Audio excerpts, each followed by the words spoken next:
నమస్కారం. కొన్ని వస్తువులు ఉన్నట్టుండి వాటంతటవే చల్లగా ఎలా అయిపోతాయి అని ఎప్పుడైనా ఆలోచించారా?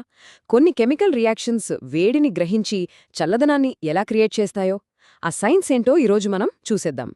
మనకి స్పోర్ట్స్ ఆడేటప్పుడు దెబ్బ తగిలితే ఇన్స్టెంట్ కోల్డ్ ప్యాక్స్ వాడతాం కదా. దాన్ని జస్ట్ అలా నొక్కగానే చల్లగా అయిపోతుంది.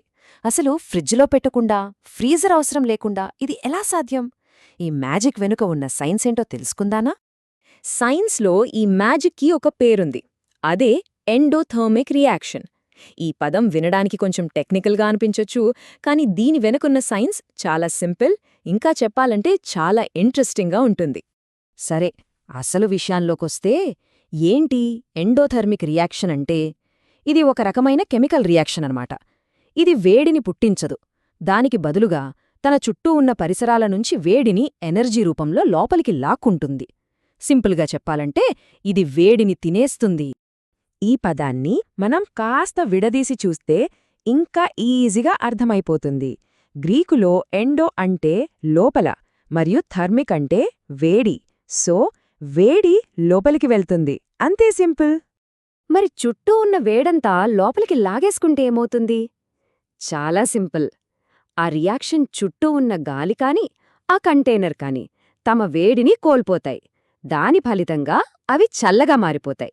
సరిగ్గా ఇదే కారణంతో మనం మొదట చూసిన ఆ ఇన్స్టెంట్ కోల్డ్ ప్యాక్ అంత చల్లగా అనిపిస్తోంది. ఓకే, బాగుంది.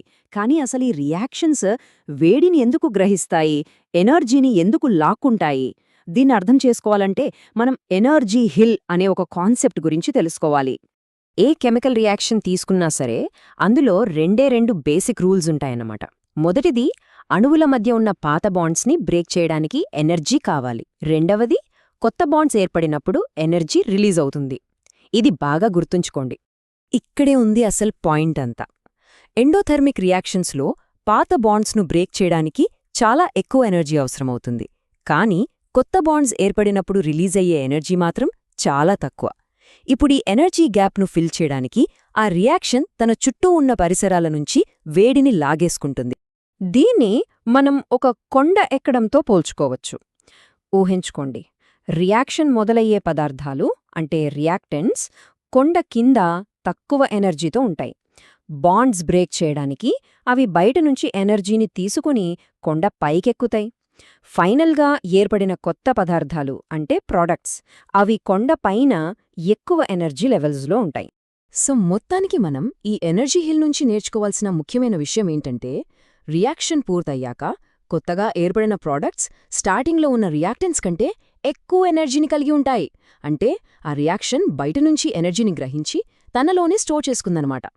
ఇప్పటిదాకా మనం థియరీ గురించి మాట్లాడుకున్నాం కదా. ఇప్పుడు ఈ అద్భుతమైన రియాక్షన్స్ మన రియల్ లైఫ్లో ఎక్కడెక్కడ కనిపిస్తాయో కొన్ని ఉదాహరణలు చూసేద్దాం. మనం మొదట మాట్లాడుకున్న ఇన్స్టెంట్ కోల్డ్ ప్యాక్తోనే స్టార్ట్ చేద్దాం. దాని లోపల అమ్మోనియం క్లోరైడ్ అనే కెమికల్ నీటిలో కరిగినప్పుడు అది మన చేతుల నుంచి గాలి నుంచి వేడిని చాలా ఫాస్ట్గా లాగేసుకుంటుంది. ఈ ఈక్వేషన్లో చూపినట్టుగా ఈ ప్రాసెస్ జరుగుతుంది.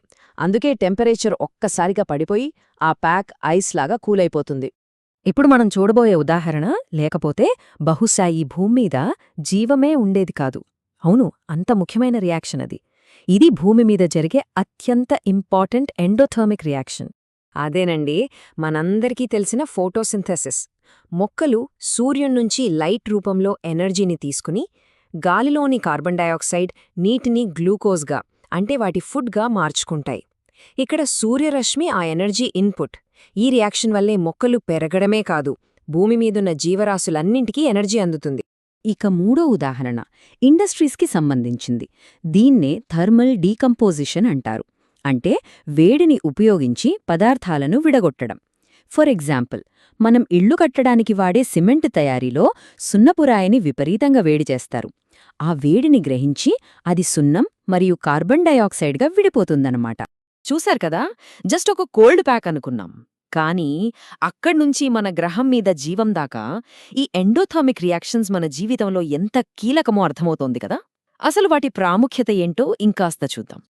ఎండోథర్మిక్ను పూర్తిగా అర్థం చేసుకోవాలంటే దానికి ఆపోజిట్ అంటే ఎక్సోథర్మిక్ గురించి కూడా మనకు తెలియాలి.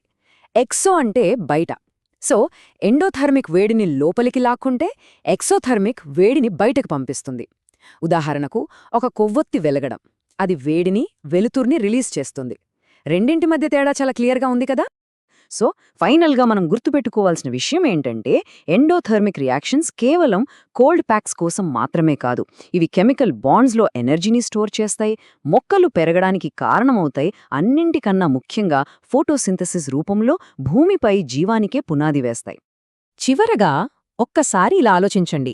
మనం ఫ్యూయర్ను మండించి అందులో స్టోర్ అయిన ఎనర్జీని రిలీజ్ చేసి వాహనాలు నడుపుతాం. మరి దానికి రివర్స్లో ఎనర్జీని గ్రహించి స్టోర్ చేసే ఇలాంటి ఎండోథర్మిక్ రియాక్షన్స్తో మనం ఫ్యూచర్లో ఎలాంటి కొత్త టెక్నాలజీలను లేదా కొత్త ఎనర్జీ సోర్సెస్ను తయారు చేయగలం? ఆలోచించండి.